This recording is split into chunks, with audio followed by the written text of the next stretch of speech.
It seems when it comes to President Obama and Hillary Clinton, radical Islamic terrorism is something that just doesn't exist.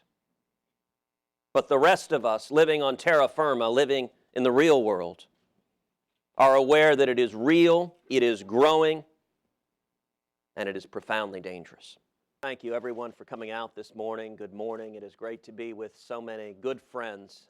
I've also introduced legislation in the Senate to halt our refugee program from those coming from terror-ridden countries, in Syria in particular.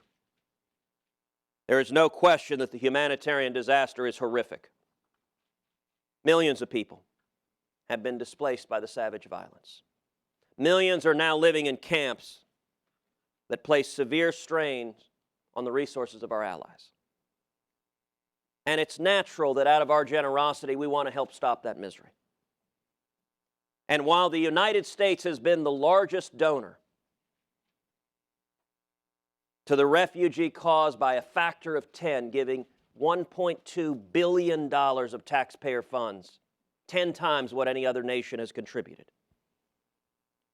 we cannot make the mistake of extending the same generosity to the extent of imperiling the safety and security of American citizens. Editor of the Changing Face of War book series, examining how emerging political... With all due respect, the President has it exactly backwards. We don't stop the bad guys by giving away our guns. We stop the bad guys by using our guns. Let's be very clear. The Second Amendment is not the enemy. ISIS is.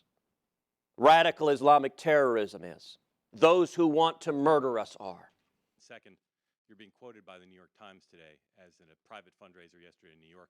Reagan understood the hard truths embodied in dictatorships and double standards, which was that established liberal democracies were not the only valuable allies for America. They are rather the best ones and are to be prioritized, celebrated, and fiercely protected. But if we refuse to work with countries that do not meet our democratic standards, who are not making a rapid enough conversion to democracy, but are still helpful to advancing our larger goals to protecting our national security, then we risk fundamentally undermining those goals, and so too our national security.